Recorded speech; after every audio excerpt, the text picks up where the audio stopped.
한국이 정말 빠르게 늙어가고 있다. 이 얘기 아마 지겹도록 들으셨을 거예요. 근데요, 우리가 진짜로 걱정해야 할 게 단순히 고령화 그 자체가 아니라면 어떨까요? 오늘 데이터를 통해서 우리가 진짜 놓치고 있는 위협이 뭔지 한번 제대로 파헤쳐 보겠습니다. 자, 그럼 바로 본론으로 들어가 볼까요? 제가 질문 하나 드릴게요. 한국은 지금 세계에서 가장 늙은 나라 중 하나다. 이 말이 맞을까요? 틀릴까요? 아마 많은 분들이 그렇지 않나? 하고 생각하실 거예요.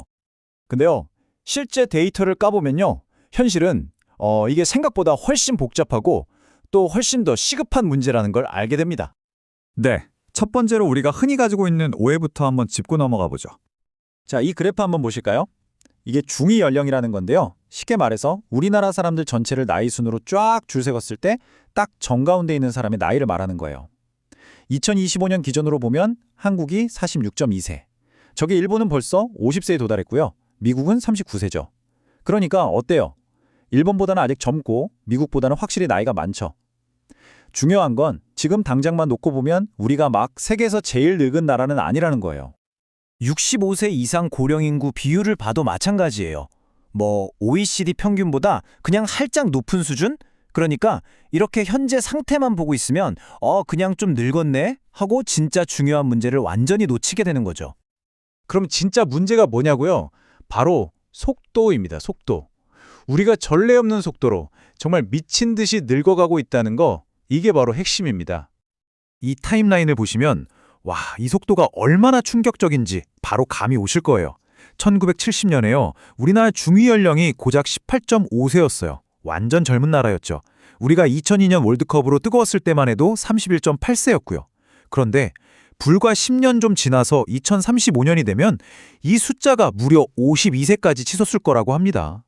이건 인류 역사상 거의 유례가 없는 로켓 같은 속도예요. 그리고 바로 올해죠. 한국이 드디어 65세 이상 인구가 전체의 20.3%를 넘어서는 이른바 초고령 사회에 공식적으로 진입했습니다. 길 가다 만나는 5명 중 1명은 어르신이라는 뜻이고요. 이게 숫자로 따지면 1,000만 명입니다. 1,000만 명. 근데요, 진짜 놀라운 건 이제부터예요. 여기서 딱 10년만 지나면, 그러니까 2035년이 되면요, 이 비율이 30%까지 폭증할 걸로 보입니다. 아니, 10년 만에 노인 인구 비율이 10%포인트가 뛴다는 건데, 이건 말 그대로 수직 상승이죠. 자, 그러면 인구의 30%가 노인인 사회, 대체 어떤 모습일까요? 다행인지 불행인지 우리에겐 참고할 만한 사례가 있습니다. 바로 우리보다 먼저 그 길을 간 일본이죠. 일본을 보면 2035년 한국의 모습을 미리 좀 엿볼 수 있습니다. 일본에서는요, 고독사가 정말 심각한 사회 문제가 됐어요. 이게 얼마나 심각하냐면 나라에서 아예 고독 고립 담당 장관이라는 직책까지 만들었어요. 장관직을 만들어서 대응해야 할 만큼 사회적 고립이 이제는 국가적인 재난 수준이 되어버린 거죠. 사회 전체가 나이를 먹으니까 변화에 대한 저항이 엄청나게 커져요. 일본이 아직도 팩스랑 도장을 쓰는 이유, 그리고 심지어 들어보셨어요? 사이버 안보를 책임지는 장관이 저는 컴퓨터를 한 번도 써본 적이 없습니다 라고 말하는, 이런 정말 웃지 못할 일이 벌어지는 게 다 이런 사회적 정체 때문이라고 볼 수 있어요. 정치 참여를 보면 이 차이가 더 극명하게 드러납니다. 일본 20대 투표율이 37% 정도거든요. 근데 한국 20대는 거의 70%에 육박해요. 거의 2배죠. 이건 어떻게 보면 아직 우리 젊은 세대는 변화를 포기하지 않았다는, 뭐랄까 좀 희망적인 증거라고도 할 수 있겠네요. 그런데 여기서 또 아이러니한 게 있어요. 일본에서는 젊은 층의 이런 정치적 무관심이 역설적이게도 굉장히 극단적인 포퓰리즘 정당에 대한 지지로 이어지는 현상이 나타나고 있거든요.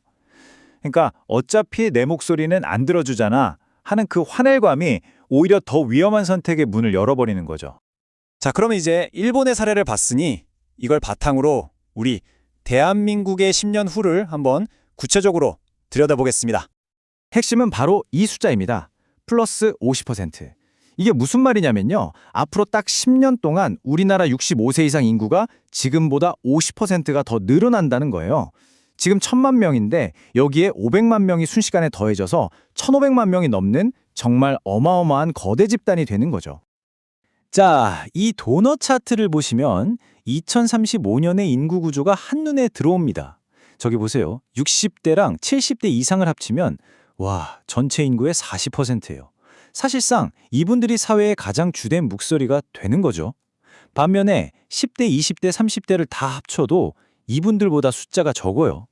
바로 이 지점에서 일본과 우리의 아주 결정적인 차이점이 드러납니다. 일본은 그나마 세대별 인구 분포가 좀 완만한 편이거든요. 근데 우리나라는 노년층과 청년층의 인구 격차가 2배 이상 아주 극단적으로 벌어지게 돼요. 이건 앞으로 훨씬 더 격렬한 사회 갈등이 벌어질 수 있다는 굉장히 위험한 신호입니다. 생각해보세요. 500만 명의 노인 인구가 갑자기 늘어난다. 이건 곧 피할 수 없는 돌봄 위기, 그리고 눈덩이처럼 불어날 의료비, 마지막으로 연금 고갈이라는 이 세 개의 거대한 파도를 우리가 정면으로 맞닥뜨리게 된다는 뜻입니다. 자, 마지막입니다. 이 모든 현상들이 결국 우리 사회에 던지는 궁극적인 질문이 있어요.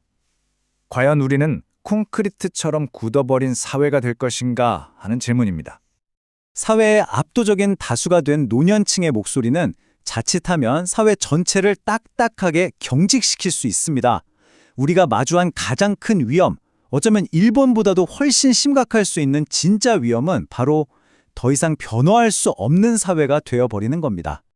제가 콘크리트 사회라고 표현했는데요. 이게 뭐냐면 말 그대로 인구 구조나 정치 지형이 콘크리트처럼 단단하게 굳어버려서 새로운 생각, 새로운 혁신, 그리고 무엇보다 젊은 세대의 목소리를 더 이상 받아들이지 못하는 그런 사회를 말하는 겁니다. 청년은 점점 사라지고 있습니다. 이런 나라에서 우리의 미래가 콘크리트처럼 딱딱하게 굳어버리지 않게 하려면 우리는 무엇을 해야 할까요? 앞으로의 10년, 바로 우리 모두에게 주어진 가장 무겁고 시급한 질문이 아닐까 싶습니다.